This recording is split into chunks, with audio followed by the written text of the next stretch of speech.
वंदे मातरम, आप देख रहे हैं नेटवर्क 10। मैं हूं आपके साथ दीप्ति द्विवेदी और वक्त हो चला है अब हमारे खास बुलेटिन रिपोर्टर लाइव का, जिसमें देश के तमाम राज्यों से हमारे साथ रिपोर्टर लाइव जुड़ते हैं और अपने प्रदेश का हाल ग्राउंड जीरो से बताते हैं। तो इसी क्रम में आगे बढ़ते हुए सबसे पहले उत्तर प्रदेश का रुख करेंगे। प्रदीप आनंद श्रीवास्तव हमारे साथ संवाददाता जुड़े हुए हैं। प्रदीप, जिस तरह से उत्तर प्रदेश में लगातार सियासी हलचल तेज है और ऐसे में उसको लेकर क्या कुछ बड़ी खबरें हैं, और साथ ही आप बताइए दर्शकों को जो सीएम योगी आदित्यनाथ का वाराणसी दौरा है।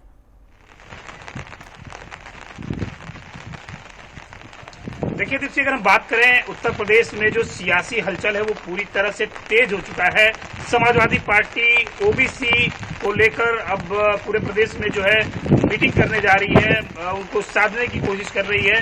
और कांग्रेस पार्टी जो है वो भी, उसने भी कल 38 सदस्यीय टीम की घोषणा कर दी है, जिसमें बहुत सारे ऐसे लोग हैं जो सीवीसी यानी कांग्रेस वर्किंग कमेटी के जो है वो सदस्य हैं, और ऐसे लोगों को जोड़ा गया है उत्तर प्रदेश की राजनीति को और भी चमकाने के लिए। लेकिन कुछ नाम ऐसे हैं जो समझ के परे हैं, जैसे राजीव शुक्ला, जो कि दिल्ली और हरियाणा की जमीन को समझते हैं, उनको उत्तर प्रदेश में डाला गया है। किस हिसाब से डाला गया है ये जो है बताना मुश्किल है।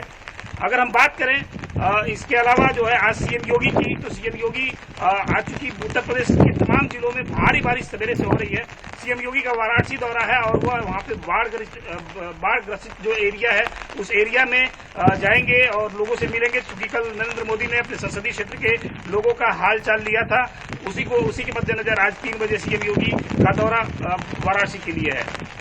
ठीक है प्रदीप, इन तमाम बड़ी खबरों पर अपनी नजर बना के रखिएगा, तमाम अपडेट आपसे लेते रहेंगे। और अब बुलेटिन में आगे बढ़ते हुए उत्तराखंड का रुख करेंगे, जहां से देहरादून से हमारे साथ संवाददाता योगेश सेमवाल जुड़े हुए हैं। योगेश, आज प्रदेश में क्या कुछ बड़ी खबरें हैं, राजनीतिक गलियारों में क्या बड़ी खबरें हैं, किस तरह से हलचल देखी जा रही है, दर्शकों को जानकारियां दें। बिल्कुल दीप्ति, सबसे शुरुआत करेंगे हम पूर्व मुख्यमंत्री हरीश रावत से शुरुआत करेंगे। सुबह सुबह उन्होंने एक फेसबुक में पोस्ट डाला है और पोस्ट में उन्होंने बताया कि उनका ट्विटर अकाउंट भी जो है वो ब्लॉक कर दिया गया है। उनके ट्विटर अकाउंट को भी ट्विटर ने बंद कर दिया है, कारण वो अभी तक उनको नहीं पता। उन्होंने पूरा एक पोस्ट डाला है कि पहले राहुल गांधी थे, उससे गणेश गोदियाल जो कि प्रदेश अध्यक्ष है, उनका भी ट्विटर अकाउंट ब्लॉक किया गया, अब मेरा भी ट्विटर अकाउंट ब्लॉक कर दिया गया है। तो आज कांग्रेस में पूरी सरगर्मी है कि आखिर ऐसा क्या हो रहा है कि केंद्र के नेताओं के साथ साथ प्रदेश में भी जो है बड़े बड़े नेताओं के अब ट्विटर अकाउंट ब्लॉक होने लग जा रहे हैं। आखिर ऐसे किस तरह की ये सब कुछ चल रहा है, इस पर है। वैसे अभी जो पूर्व मुख्यमंत्री हैं वो दिल्ली में मौजूद हैं, लेकिन लगातार जो है वो संवाद कर रहे हैं और फेसबुक के माध्यम से बता रहे हैं कि क्या कुछ चल रहा है।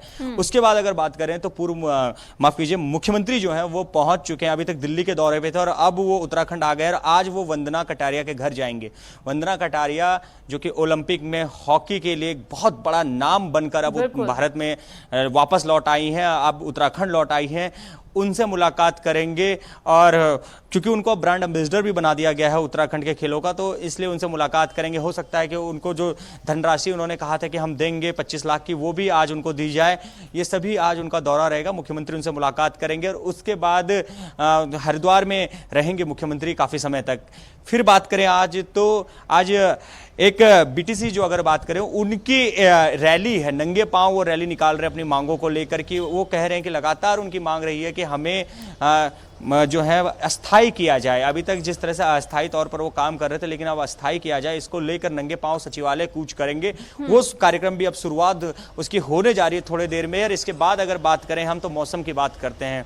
लगातार मौसम यहाँ पर बिगड़ा हुआ था, मौसम जो है अभी तक खूब बारिश हो रही थी, लेकिन पिछले 2 दिन से काफ़ी शांत हो रखा है। लेकिन मौसम विभाग ने कहा है कि भी आने वाले दिनों में, कल से अगर बात करें, आज शाम से और कल से फिर से एक बार मौसम जो है वो अपना रुख बदलेगा और बरसात फिर से शुरुआत हो जाएगी। ये आज यहाँ की बड़ी खबरें हैं, अगर दीप्ति आपको बताएं तो।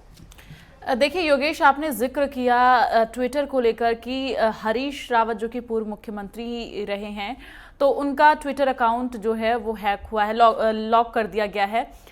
कांग्रेस पार्टी का भी ट्विटर अकाउंट जो है वो लॉक कर दिया गया है। और इससे पहले बीजेपी के भी कई ऐसे बड़े नेता हैं, कई ऐसे बड़े चेहरे हैं जिनका ट्विटर अकाउंट लॉक हुआ था। तो जाहिर तौर पर इसको लेकर सियासत भी देखी जा रही है। बिल्कुल, आपने बिल्कुल सही कहा। अगर हम बात करें, शुरुआत करें हम, तो गृह मंत्री से शुरुआत कर सकते हैं। गृह मंत्री का ट्विटर अकाउंट जो है कुछ समय के लिए ब्लॉक कर दिया गया था। उसके बाद थोड़ा और आगे गए, रविशंकर प्रसाद का ब्लॉक कर दिया गया, और उससे थोड़ा कदम और आगे बढ़े तो बहुत सारे बड़े बड़े नेताओं का एक के बाद एक ट्विटर अकाउंट ब्लॉक होने लगा, जिसके बाद काफी गंभीरता से इस चीज को लेने लगे थे। कांग्रेस लगातार सवाल खड़े कर रहे थे कि क्योंकि जब भाजपा कह रही थी कि आखिर हमारे ट्विटर अकाउंट क्यों ब्लॉक किया जा रहा है, तो कांग्रेस कह रही थी कि हो सकता है कि आप कुछ गलत कर रहे हो, इसलिए जो है ये सब चीजें हो रही है। लेकिन अब राहुल गांधी की बात करें, कांग्रेस पार्टी की बात करें, हरीश रावत जो कि महामंत्री भी हैं, राष्ट्रीय महामंत्री भी हैं, उनके ट्विटर अकाउंट की बात करें, या फिर हम अगर अपने राज्य में आए और प्रदेश अध्यक्ष जो हैं उनके ट्विटर अकाउंट की बात करें, सभी के ट्विटर अकाउंट कुछ कुछ समय के लिए ब्लॉक ट्विटर ने कर दिए हैं। तो आखिर ये क्या हो रहा है, ये इसको संवेदना एकदम जरूरत है कि इसको बहुत गंभीरता से लिया जाए कि आखिर ट्विटर क्यों इतने जल्दी जल्दी अकाउंट ब्लॉक कर रहा है। ट्विटर अपने बहुत सारी पॉलिसियों की बात करता है, लेकिन वो भारत से जुड़ी पॉलिसी नहीं होती है। आमतौर पर वो पॉलिसी जो होती है वो अमेरिका में बैठकर बनाई गई हैं, और अमेरिका के जो कानून है उसके हिसाब से वो पॉलिसियां चलती है। और साफ तौर पर ट्विटर कह भी चुका है कि जो हमको करना होगा वो हम करेंगे। फिर दूसरी तरफ जो ट्विटर से कहा गया है कि आपको एक अधिकारी नियुक्त करना है जो जवाबदेही देगा, वो भी उसने नियुक्त नहीं किया। यानी कि लगातार सरकार के साथ तो ट्विटर का चल ही रहा है, लेकिन अब अगर विपक्ष की बात करें, विपक्ष के साथ भी सरकार ट्विटर का चलने लगा है। लेकिन इतना जरूर है कि ट्विटर समझता है कि इतने आसानी से हमें लगभग जो है देश से हटाया नहीं जा सकता है। अगर किसी की बात करें, चाइना की बात करें, भले चाइना ने ब्लॉक कर दिया, लेकिन भारत ये नहीं कर सकता है, क्योंकि भारत में स्वतंत्रता है, भारत में सब कुछ करने का अधिकार है। ऐसे में सवाल भी बहुत सारे, जवाब भी बहुत सारे देने पड़ते हैं। तमाम बड़ी खबरों पर अपनी नजर बना के रखिएगा, और अब दिल्ली का रुख करेंगे। दिल्ली से हमारे साथ गुलशन सैफी जुड़े हुए हैं, संवाददाता। गुलशन, आज प्रदेश में क्या कुछ बड़ी खबरें हैं, और सबसे पहले आपसे अपडेट चाहेंगे क्योंकि मयूर विहार में एक 6 साल की बच्ची के साथ दरिंदगी हुआ। अभी कैंट का मामला थमा नहीं है, अभी कैंट का मामला शांत नहीं हुआ है।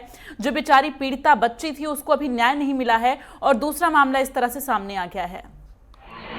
जी बिल्कुल, आपने सही फरमाया कि एक मामला शांत नहीं हुआ, उससे पहले ही दरिंदगी का दूसरा मामला सामने आया है। दिल्ली के माथे पर एक और ये कलंक लगा है। मयूर विहार की घटना निस्संदेह अपने आप में झंझोरती है और ये सोचने पर मजबूर करती है कि आज की इंसानियत और लोगों की सोच कहाँ जा रही है कि दिल्ली कैंट की बर्बरता के बाद लोग उस हादसे को भूले भी नहीं। उससे पहले मयूर विहार का मामला सामने आना अपने आप में चौंकाता है। और मैं आपको बता दूं कि अभी मामले की जो गूंज है वो दिल्ली से निकल करके दूसरे प्रदेशों में भी जाने लगी है। आज अंबाला में सुबह सफाई संघ ने दिल्ली मामले को लेकर के विरोध प्रदर्शन किया है, वहां ज्ञापन सौंपा है। उन्होंने अपनी मांग रखी कि इस तरह के मामले जितने भी सामने आते हैं वो फास्ट ट्रैक कोर्ट में चलाए जाएं, साथ ही उनमें जो भी दोषी पाए जाते हैं उन्हें कम से कम फांसी तो होनी ही चाहिए, इससे नीचे उन्हें कुछ भी मंजूर नहीं है। और मैं आपको बता दूं, दिल्ली का हालचाल, दिल्ली का मौसम आज बिल्कुल साफ है, लेकिन सत्ता के गलियारों में गर्मी है और विपक्ष भी पूरी तरह से आज सड़कों पर मौजूद रहेगा। संसद से लेकर विजय चौक तक जो है सड़क पर विपक्ष देखा जाएगा, क्योंकि विपक्ष का ये आरोप है, इस वक्त कांग्रेस का ये आरोप है कि पहले राहुल गांधी, अब फिर उनके तमाम बड़े नेता जैसे हरीश रावत और कांग्रेस का ट्विटर अकाउंट ब्लॉक कर दिया गया है, जिसके चलते सड़कों पर उतरेंगे। मैं आपको बता दूं कि इस समय विपक्ष जो है अपना पूरा सक्रिय भूमिका में नजर आता है। ऐसे में विपक्ष चाहेगा कि मानसून सत्र समाप्ति के साथ साथ वो सरकार को सड़क पर घेरे, जिससे लोगों तक ज्यादा मैसेज जाए कि वो सरकार की जो बातें हैं जनता तक पहुंचाने में कामयाब रहे, विपक्ष अपनी ओर ध्यान खींचने में कामयाब रहे। विपक्ष आज पूरे दिन लगातार ट्विटर के मामले को लेकर लगा रहेगा। और दूसरी बात, दिल्ली सरकार ने कल फैसलेस सेवा शुरू की थी। अथॉरिटी के अंदर जो भी लोग आप काम कराना चाहते हैं, यातायात विभाग के अंदर जो आप अपने काम कराना चाहते हैं, लाइसेंस संबंधित या गाड़ियों के ट्रांसफर संबंधित जो भी आप कार्य कराना चाहते हैं, उनको आप घर बैठे ही करा सकेंगे। उनकी अपनी ऑनलाइन सेवा है और एक हेल्पलाइन नंबर जारी उन्होंने किया हुआ है 1076, जिस पर आप कॉल करेंगे और लोग आपसे खुद घर बैठे संपर्क करेंगे। सरकार के प्रतिनिधि जो संबंधित विभाग से जुड़े वर्कर हैं वो आपके घर आएंगे और आपसे दस्तावेज लेंगे। उसमें फैसलेस की कल एक नई स्कीम शुरू की गई है, जिसके तहत जो लर्निंग लाइसेंस है वो भी आप बनवा सकेंगे। और मैं आपको बता दूं कि अब दिल्ली गवर्नमेंट दिल्ली को और भी ज्यादा सुंदर बनाने के लिए एक प्रयास उन्होंने किया है, जिस प्रोजेक्ट की आज से शुरुआत हो सकती है कि दिल्ली की मुख्य 12 जो है प्रवेश करने के द्वार हैं, जिनको मुख्य एंट्री कहा जाता है, उन पर सब पर एक द्वार बनाया जाएगा। गुलशन, इन तमाम बड़ी खबरों पर अपनी नजर बना के रखिएगा और आपसे अपडेट लेते रहेंगे। और इसके बाद अब रुख महाराष्ट्र का करेंगे, लेकिन वक्त एक छोटे से ब्रेक का है। ब्रेक के उस पार आपको सीधे महाराष्ट्र लिए चलेंगे और क्या कुछ बड़ी खबरें हैं ये आपको बताएंगे।